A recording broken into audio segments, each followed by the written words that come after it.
On this Friday night, saying thank you and reflecting the acts of remembrance and the rituals on this November 11th. It's nice to be back in person. Canadian troops on a mission to supply Ukrainians. It's awesome to be a part of this. As Russian forces retreat from a key city where the war goes from here. Relief and uncertainty. The news about a Canadian airline crew detained in the Dominican Republic for months. And a piece of a tragedy. I think we need to talk to NASA. The debris divers unexpectedly discovered deep under the sea.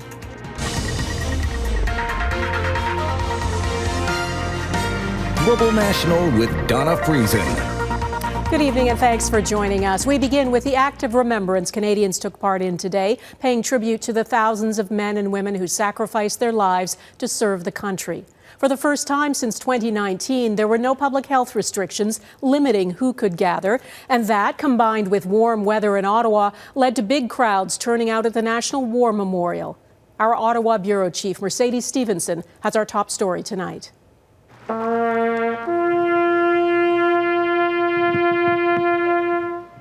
The haunting notes of the last post, a solemn ritual of remembrance. Thousands gathered at the National War Memorial to pay their respects to the nation's fallen. This year saw a return to tradition, featuring a veterans parade for the first time since the pandemic began. A hallmark of remembrance passed down from one generation of troops to another. All those decades when I was serving as one of the pipers on parade, and we used to bring up the vets. And when I finally got to retire, I said, well, maybe it's my turn to be one of the vets now. And I'm glad, I give thanks that I am able to be here and think of many who aren't. The ceremony also marked the 80th anniversary of the raid on the beaches of Dieppe in France. One of the bloodiest chapters in Canadian military history. It claimed the lives of more than 900 Canadians in just a few hours. One of so many conflicts that shaped the fabric of this country. My grandfather fought in the First World War. He came back not quite the same, and I had other relatives who were killed in the Second and never did come home. All Canadians need to find some place and some moment to remember on this day. For a whole new generation of veterans and their families, the wounds of war are still all too raw.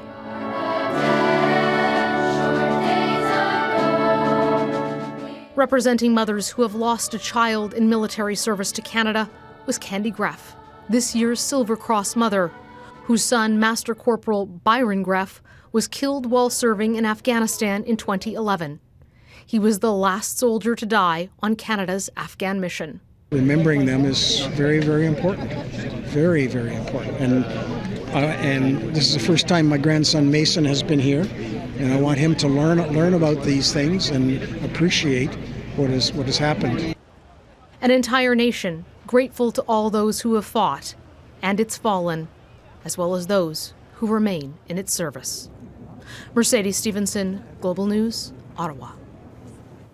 There was another smaller ceremony in Ottawa today, not far from the cenotaph, at the monument dedicated to Indigenous veterans. The National Aboriginal Veterans Monument was erected in 2001 to pay tribute to the thousands of Inuit, Métis, and First Nations veterans who served and those who died. They often had to overcome big challenges to wear the uniform, including being discriminated against and having to hide their cultural identity. We spoke to some of the veterans at today's event about the importance of this ceremony. Just want to bring awareness, that Indigenous soldiers fought and these wars here, that today is just an act of remembrance that, that we fought then, that we're still here today and we're still serving. Indigenous people in Canada have always thought protecting this land was a sacred duty and an obligation. I'm honored to stand here for them. Nearly 100,000 Canadians are serving in the armed forces right now, according to Statistics Canada. There are no active combat operations underway, but Canadians are engaged in more than 20 different overseas operations, the most urgent being support for Ukrainian forces in their fight against Russia. Canada is providing military hardware and other support, and today a cargo plane took off from the UK carrying supplies for Ukraine. Our Europe Bureau Chief Crystal Gamansing was on board. As the sun lit up the sky over Scotland's west coast, a Canadian C-17 Globemaster pierced through the clouds. Crew from Trenton's 429 Transport Squadron are on a delivery mission in support of Ukraine. Even though we don't have direct contact with Ukraine, the people in Ukraine, it means a lot to know that the things that we're bringing end up going there and end up supporting them. Canada doesn't fly directly into Ukraine, relying instead on routes through neighboring countries. Global News has agreed not to name the destination for safety and operational concerns. Inside these boxes, some of the latest promises from Canadian officials. Warm winter clothes, batteries, cameras, and these are items that we've heard Canada's Defence Minister promise just back in October. Unlike the UK and US, Canada rarely shares images of donated supplies or details about deliveries. The Air Task Force commander, who is also the co-pilot, says air operations out of Prestwick, Scotland, have become increasingly important. Since March, Canadian aircraft have moved £5 million of allied and partner supplies. The majority has been to assist Ukraine. This delivery, however, on Remembrance Day is special. Yeah, absolutely. It's awesome to be a part of this, especially on Remembrance Day. It really hits home, to be perfectly honest. Canada, in no uncertain terms, has denounced Russia's illegal and unprovoked war, pledging to keep supporting Ukraine for as long as it takes. And Canada's European Air Task Force is prepared. It has 3 Hercules aircrafts and access to the C-17 Globemaster. Everybody who's here has signed up with the Canadian Armed Forces to make a difference in the world, and this is a real-world opportunity to do that. Set for the long haul and ready to take to the sky any day they're called upon. Crystal Gamansing, Global News, Prestwick, Scotland. Russia has just had one of its biggest setbacks since invading Ukraine. This morning, Russian troops abandoned the city of Kherson and retreated to the east. Ukrainian forces have retaken control of the city, and they were met by cheering crowds. They're chanting glory to the armed forces. This was the first Ukrainian city and the only regional capital captured by Russian forces. Eric Sorensen reports on what their retreat means for the war. Something that seemed unthinkable 2 months ago. Kherson is back in Ukrainian hands. Cars driven by soldiers swarmed by overjoyed residents. The Ukrainian flag raised above Freedom Square once more. Glory to Ukraine and glory to the heroes, they chant. Touching scenes as residents rush to hug their heroes, and such a reversal of fortune. Russians rolled into the city at the beginning of the war, never intending to leave. The counterattacks so stunning, Russian troops fled, leaving behind a warehouse full of ammunition. It's an important victory for Ukraine, and it's completely demoralizing and humiliating for Russian troops. So this is really a turning point in the war in Ukraine right now. A turning point, and strategically crucial that the Russians were forced back across the Dnipro River. They've also achieved significant military objectives. Yes, the taking back of Kherson city, and it's significant because of the geography for Ukraine. It protects their southeastern coastline, it protects Mykolaiv, it protects Odessa. It puts far more pressure on Crimea in the south, and also not only Crimea and the Russian forces there, but also the Russian Black Sea Fleet. It was just 6 weeks ago that Russian President Vladimir Putin celebrated the annexation of 4 regions, including Kherson. But when the decision was made to pull troops out, it was left to a Russian general to announce it. More than 30,000 Russian service personnel, weapons and hardware were withdrawn, he said. Soon, the winter weather will slow the military campaigns on both sides. A top U.S. general has suggested now would be a good time for diplomacy, for Ukraine to negotiate peace from a position of strength. But Ukraine's president has always made clear his country will keep fighting until all Russian troops are out. Excited, says Yuri Novolchuk. We knew this day would come. Our boys would liberate us. The Russians have left much of Kherson in ruins, and residents know they could be attacked again. But today, is a good day. Eric Sorensen, Global News. A Canadian flight crew detained in the Dominican Republic for 7 months may finally be able to return home. The 5-person crew of a Pivot Airlines flight were arrested in early April after local authorities alleged drugs were found on board their aircraft. The airline says it was the crew themselves who reported the suspicious find. Sean O'Shea explains why the ordeal may now be coming to an end. Now you have to temper it with the knowledge that we've been here or very close to here before. Pivot Airline CEO Eric Edmondson with new reason for hope. A day after the prosecutor and attorney general in Punta Cana, Dominican Republic, agreed to drop allegations his crew was involved in exporting drugs and would now be free to leave. The crew have paid the ultimate price. They've lost their freedom. Not only did they lose their freedom, but they were being hunted by narco criminals. First imprisoned, then placed under house arrest last April, the Pivot crew were detained after reporting they found drugs in a maintenance compartment on their airplane, about to leave for Toronto. Local Dominican authorities released this video of the drugs last spring, right after the crew reported they found the narcotics. We reported it immediately to the Royal Canadian Mounted Police and the Dominican Republic authorities. The Dominicans threw us in jail.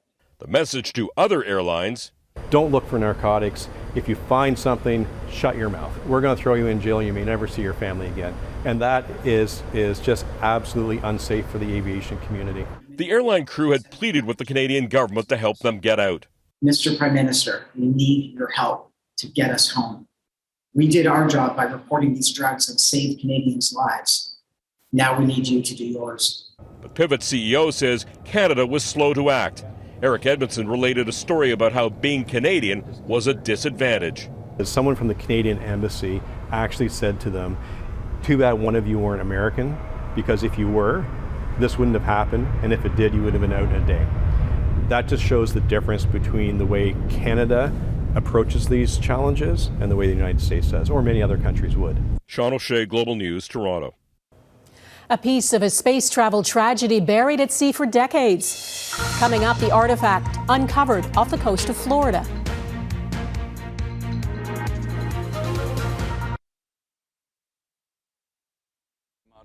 what do you think this is, Jim? Definitely an aircraft. I think we need to talk to NASA. An astonishing find off Florida's east coast. Divers, part of a documentary crew, discovered debris from the space shuttle Challenger covered in sand on the ocean floor. It was in 1986 that the space shuttle Challenger broke apart just 73 seconds after takeoff. There had been a major malfunction and all 7 crew members on board were killed. Millions of people were watching live coverage of that launch, and the disaster is seared into their memory, especially at NASA. As Neethu Garcha reports, finding remnants of the Challenger has brought it all back. Yeah, they're wearing away. These History Channel explorers combing the Atlantic for World War II artifacts, instead stumbling upon remnants of one of the world's worst space disasters. Look at these rivets. Months after the May discovery, NASA confirmed Thursday it's a 6-meter-long piece of debris and one of the largest pieces found intact of the Space Shuttle Challenger, the first to be found since parts of the left wing washed ashore in 1996. I mean, I was stunned. Just could not believe that, that there was a piece of Challenger still on the seabed. Wayne Abbott among 2 Canadians on the team filming a new series on the Bermuda Triangle and looking for a World War II-era rescue plane. At one point, it almost looks like a tiled floor.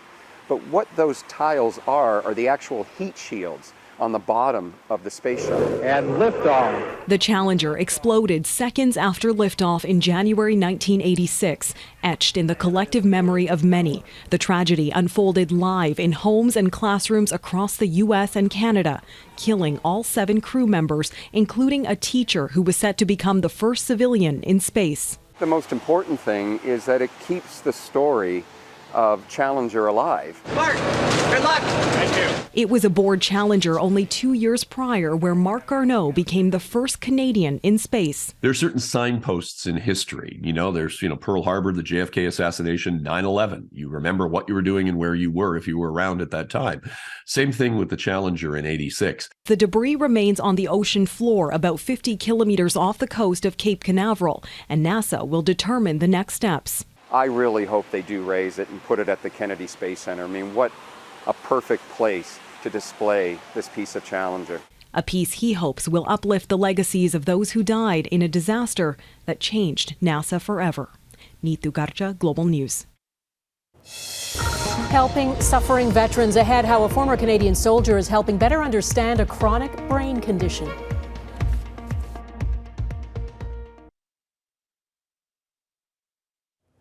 Last night, we brought you the story of a group of researchers working with veterans to explain the mysteries of the brain disease known as CTE. Well, tonight we hear from a former soldier helping to reach young vets who are living with depression and PTSD but suffering in silence. As Mike Drolet reports, getting them to talk could be a crucial first step in helping them. Michael Terry didn't realize how much he needed an escape until he set out on his motorcycle to drive across the country. The endless roads, postcard pictures at every stop. After 23 years serving for Canada, he says seeing it likely saved his life. To be completely honest, I was a mess. I was really probably on the verge of, I was on the verge of suicide. Terry believed his PTSD and depression issues were direct results of all he'd seen overseas, not linked to brain trauma. But the more he learned about how brain injuries, in particular chronic traumatic encephalopathy, or CTE, can relate to mental health, the more that changed. It was kind of horrifying to think how many people are potentially affected and don't even know there's, that there could be anything wrong. Tim Fleisser had a similar awakening. In 2009, the former CFL star began to question how a career of repetitive blows to the head was affecting him. He founded Concussion Legacy Foundation Canada, which studies brain trauma. It's since expanded to include veterans after a U.S. study found 2/3 of the military brains they studied came back positive for, you guessed it, CTE. The brain is far more fragile than I think we realize, and the prevalence of these issues is far more widespread. Researchers at Toronto's Centre for Addiction and Mental Health are working to connect the dots between CTE and mental health, but they say they need greater funding from the federal government. This would really change the way we develop drugs for people who've had traumatic brain injuries. Until that day, Michael Terry is planning to get back on the road to talk to veterans, one at a time if needed.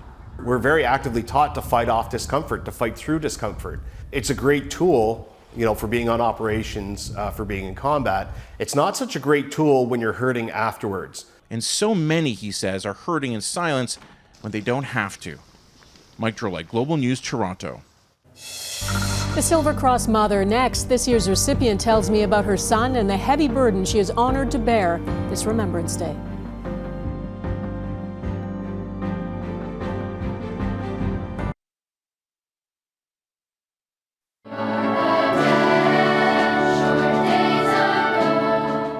Every year on Remembrance Day, the Silver Cross mother lays a wreath at the cenotaph in Ottawa. This year it was Candy Greff from Lacombe, Alberta. She represents all the mothers whose children went off on a military mission and never came home. Her son, Master Corporal Byron Greff, was the last Canadian soldier to die in Afghanistan. I met Candy Greff recently in Alberta. She told me about her son and the honor of wearing the Silver Cross. He wore his Canadian military uniform with such pride, his mother Candy tells me. Now it's one of the few tangible ways she has left to remember her son, Byron. I want to hold my head up high, walk tall, because that's what Byron would do, and that's what he would want me to do. Mom, be proud, and I am. He was her eldest child, good at hockey, mischievous, and goal-oriented. He was determined and funny. We all miss that laugh. As a teenager, Byron signed up for cadets, though the family had no history of serving in the military. And then along came grade 12, and he said, I would like to join the military. But did you think immediately that might mean he would be deployed at some stage in his life? It did cross my mind. It did. And then I just trusted that the military would train him. And they did. They trained him very well. His first mission to Afghanistan was in 2007. It was a dangerous time. Oh my goodness, yes. That phone would ring, or I would see the news and I would see something had had happened, and your stomach just turns. And you think, please, please. Byron made it home from that mission. By then, he was a dad. He doted on his young son, Keller, got married to the boy's mother, Lindsay, and in October of 2011 made sure he was home for the birth of their daughter, Brielle. This is the only photo they have of the three of them. 2 weeks later, what Byron's mother feared happened. Now, heavy black smoke could be seen from most of the city. The armored NATO bus he was on was hit by a suicide car bomb packed with 700 kilos of explosives. He was one of 17 people killed. He wasn't even in active combat then. He was training Afghan soldiers. That whole period must be a blur. It is. Yeah. I think a person stays in shock. And sometimes when I think about it, I feel like I'm back in shock again. 11 years have passed since his casket came home. Byron is now buried in the cemetery in the town where he grew up, near a memorial to all the 158 Canadian soldiers who died in Afghanistan.